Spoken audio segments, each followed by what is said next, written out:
Fala galera, tudo bem com vocês? Sejam todos muito bem-vindos ao meu canal e hoje vamos falar sobre a fratura em idosos na região ali do fêmur. Será mesmo que toda fratura do fêmur leva o idoso ao óbito? Se você não sabe, muitos idosos sofrem desse trauma, mas por que os idosos eles morrem por causa dessa fratura?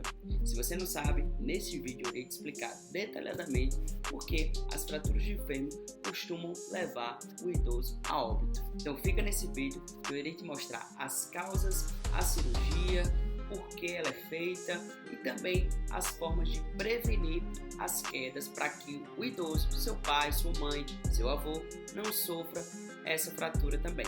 Logo após a vinheta, a gente vai direto ao assunto.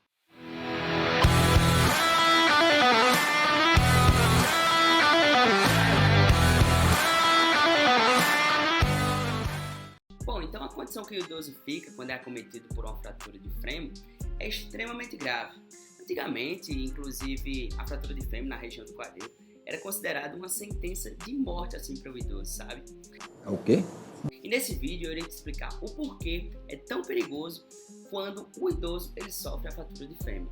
A fratura de fêmur tem um significado especial no idoso, pois nenhuma fratura aumenta o risco de morte no idoso, como na fratura de fêmur, principalmente quando estamos falando da região do quadril. A população brasileira, que era composta principalmente por jovens e também que não se cuida, isso é um fato, estão cada vez mais envelhecendo e por isso a tendência é que essas fraturas aumentem com o passar do tempo.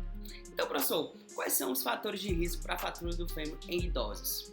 Bom, quase 90% das fraturas do fêmur na região do quadril ocorrem em pacientes acima de 65 anos de idade.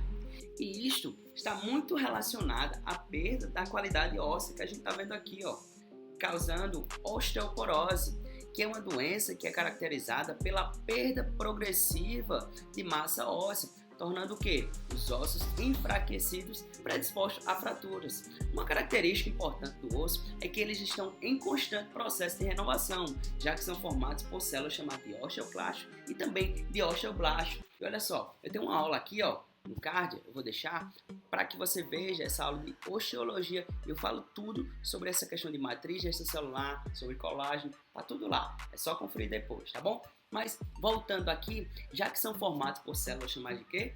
Osteoclastos e osteoblastos. E os osteoclastos, por sua vez, eles são encarregados de reabsorver as áreas envelhecidas. E os osteoblastos, eles fazem o quê?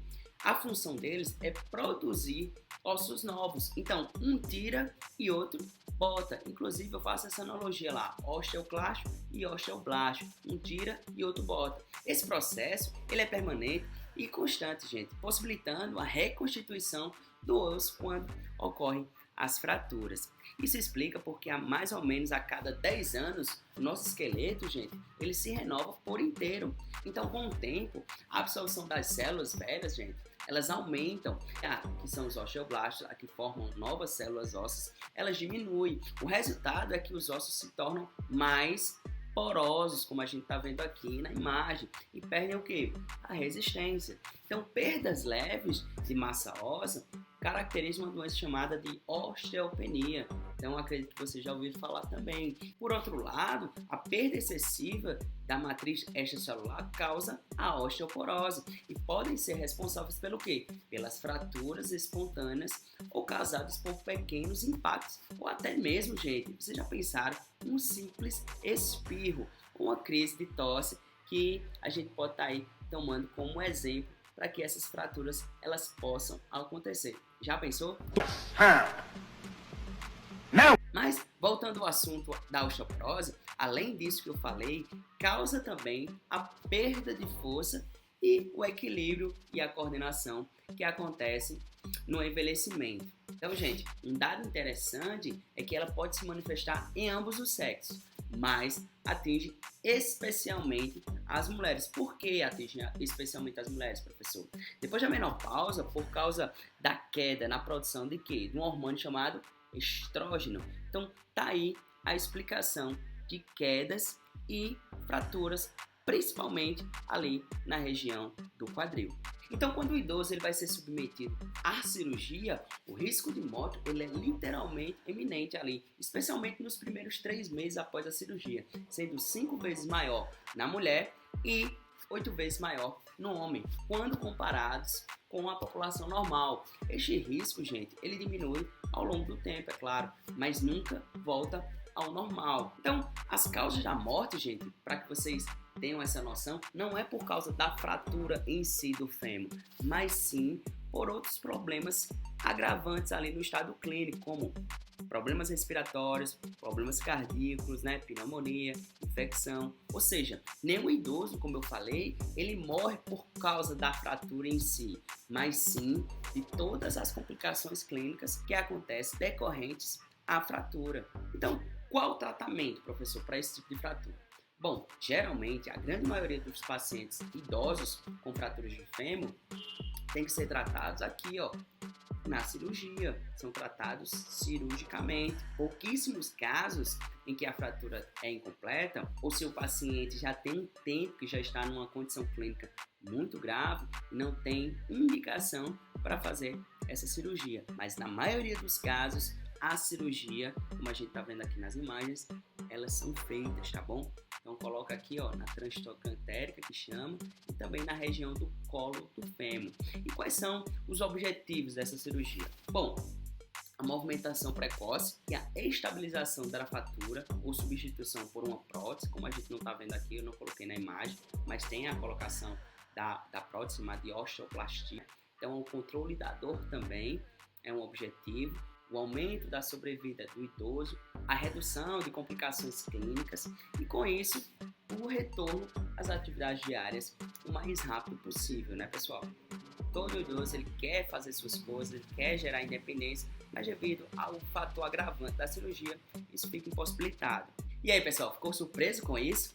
Então fica só mais um pouquinho que eu vou te falar como tu pode estar prevenindo esses riscos. E se você tem algum idoso aí, você com certeza vai ter mais cuidado na sua casa, enfim, nas atividades diárias dele, tá bom? Então, como é que a gente previne essas coisas? Bom, para prevenir as quedas e as fraturas em idosos, algumas medidas, pessoal, são de extrema importância e devem ser tomadas, tá bom?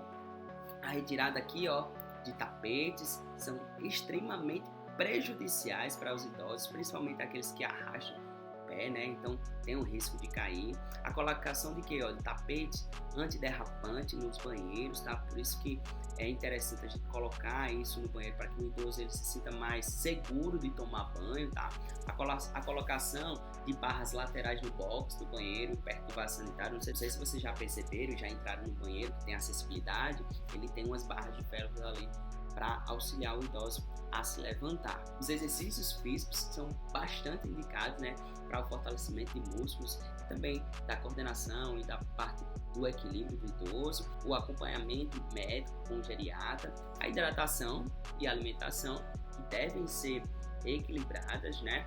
E também, gente, a iluminação adequada de todos os ambientes da nossa casa. Então, o ambiente tem que ser iluminado para que o idoso ele não venha sofrer nenhum tipo de queda. Evitar medicamentos que causem tontura, sonolência, são algumas medidas que devem ser tomadas, tá, gente? Então, o uso de móveis que suportem, né, a carga ali do idoso, e se necessário, fixar os móveis na parede, tá bom? Para que ele não venha sofrer nenhuma queda ali arrastando o móvel. Manter a motivação sempre para as atividades diárias, mesmo após uma queda, tá bom? Então, o tratamento da osteoporose, como a gente falou aqui, ele tem que ser feito, porque senão as quedas irão continuar e as fraturas irão continuar. Então, esses ossos têm que ser fortalecidos. O uso de óculos, quando indicado, o uso de apoio de muletas ou bengalas, quando necessário. Então, ele tem que ficar independente, mas quando há necessidade, ele precisa sim usar esse tipo de acessório, tá bom, gente? Esse foi mais um vídeo, chegamos no final, espero que você tenha gostado. Se ficou alguma dúvida, gente, coloca aqui embaixo, com certeza eu irei te responder.